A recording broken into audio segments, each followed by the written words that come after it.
Hello dear friends, subscribers and guests of my channel.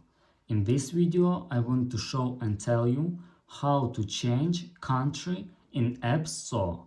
Please put your like, subscribe to my channel and share this video with your friends. Let's get started. So, first we need to go to App Store. After that, go to our account.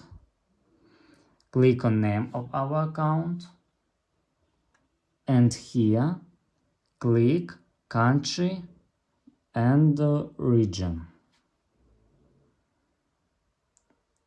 And after that click change country or region here.